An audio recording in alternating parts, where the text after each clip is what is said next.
Hi friends, स्वागत है आप लोगों का हमारे यूट्यूब चैनल में। आज हम बात करने वाले हैं एक लैंडमार्क जजमेंट जिसका नाम है बेल्फोर वर्सेस बेल्फोर। ये इंडियन कॉन्ट्रैक्ट लॉ का जजमेंट है, 1999 का जजमेंट है। देखिए इस केस में क्या हुआ था, क्या इसके फैक्ट हैं, चलिए वन बाय वन हम बात करते हैं। देखिए यहाँ पे जो मेन इशू अराइज हुआ था माफ करिएगा, यहाँ पे जो मेन इशू था कि कॉन्ट्रैक्ट के वैलिडिटी पे, मतलब कॉन्ट्रैक्ट वैलिड है कि नहीं, इस बेस पे इसको केस जो इस पे हुआ था। देखिए आपको ये डाउट होगा कि बेल्फोर वर्सेस बेल्फोर दोनों नाम सेम है, तो आपको बता दें एक इसमें हस्बैंड है और एक इसमें वाइफ है, मिसेस बेल्फोर और मिस्टर बेल्फोर। तो दोनों के बीच क्या मैटर था, देखिए हस्बैंड जो था एक सिविल इंजीनियर था। हस्बैंड क्या था, ये आपका हस्बैंड है, ये हस्बैंड है और ये आपकी वाइफ है, ये मतलब वाइफ है, ठीक है, ये वाइफ है। ये मिस्टर बेल्फोर है, ये मिसेस बेल्फोर है।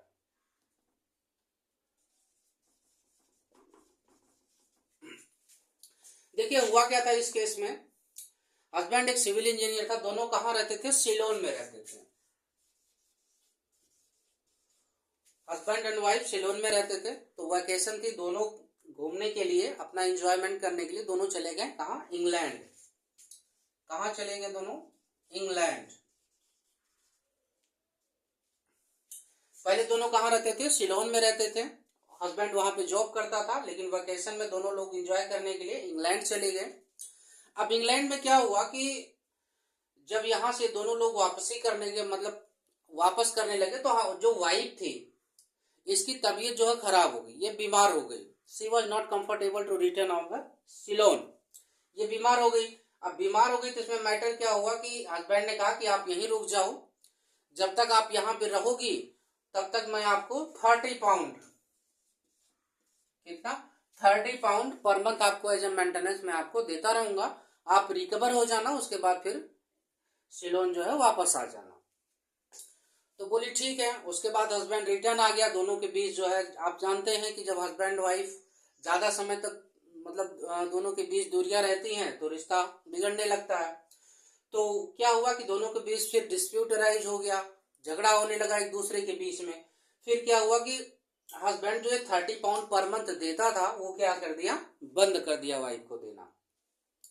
जब बंद कर दिया तो वाइफ क्या हुई, वाइफ ने देखिए जो वहां पे कोर्ट में उसने इशू मतलब जो केस उसने किया वाइफ ने, उसमें ये मतलब उसका कंटेंशन ये था वाइफ का कि हमारे बीच एक एग्रीमेंट हुआ था। इसने हमसे प्रॉमिस किया था कि 30 पाउंड हर महीने मैं आपको दूंगा। कुछ दिन तक इसने दिया और बंद कर दिया। तो ये मतलब ये एक वैलिड कॉन्ट्रैक्ट था जो वाइफ ने कहा, और इस एग्रीमेंट के बेस पे आगे भी इनको 30 पाउंड रुपए देना पड़ेगा। तो वाइफ जो है कोर्ट चली गई, लोअर कोर्ट चली गई।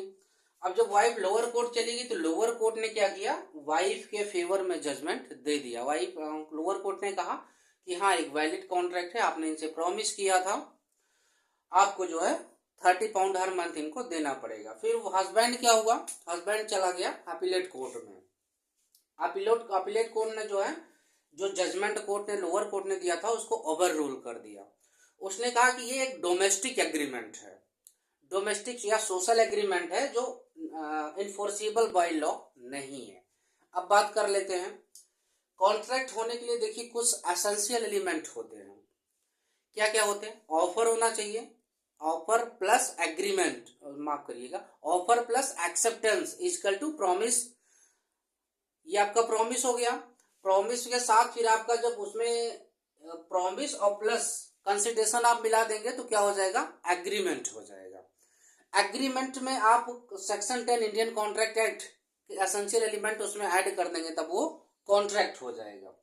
अब एसेंशियल एलिमेंट क्या क्या है, फ्री कंसेंट होना चाहिए, कोएर्सन नहीं होना चाहिए, अंडर इन्फ्लुएंस नहीं होना चाहिए, पार्टी कॉम्पिटेंट होना चाहिए, लॉफुल ऑब्जेक्ट, लॉफुल कंसिडरेशन होने, बहुत सारे। उसमें एक पॉइंट है intention to create legal relation.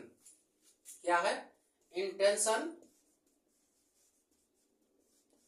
Intention to create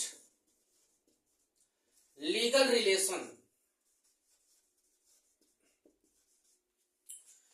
court ने वहां कहा कि देखिए ये एक ओरल एग्रीमेंट था, रजिस्टर्ड भी नहीं था, मतलब ऐसे ही वादा किया गया था, बोल करके वादा किया गया था। देखिए वो चूंकि रजिस्टर्ड होता है तो उसकी कुछ अलग वैल्यू होती है, लेकिन यहाँ पे पहली बात तो पार्टी का इंटेंशन ही नहीं था।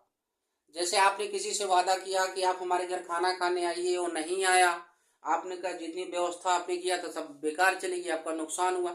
अब वहां पे तो आप लोगों का इंटेंशन नहीं था कि आप जो है अगर वो नहीं आएगा तो मैं उसके खिलाफ कोर्ट जाऊंगा, मेरा जो नुकसान हुआ उसके लिए मैं भरपाई के लिए क्लेम करूंगा। तो वहां पे आपका इंटेंशन नहीं था कि अगर कॉन्ट्रैक्ट नहीं होता है तो मैं इसके खिलाफ केस करूंगा। तो जो अपीलेट कोर्ट था उसने यही कहा कि पार्टी का वहां पे हस्बैंड या वाइफ का दोनों का इंटेंशन नहीं था कि लीगल रिलेशन में आने के लिए। तो ये कॉन्ट्रैक्ट जो डोमेस्टिक एग्रीमेंट है ये इन्फोर्सिबल बाय लॉ नहीं है। अगर ऐसा कर देंगे तो डे बाय डे केस की भरमार हो जाएगी कोर्ट में।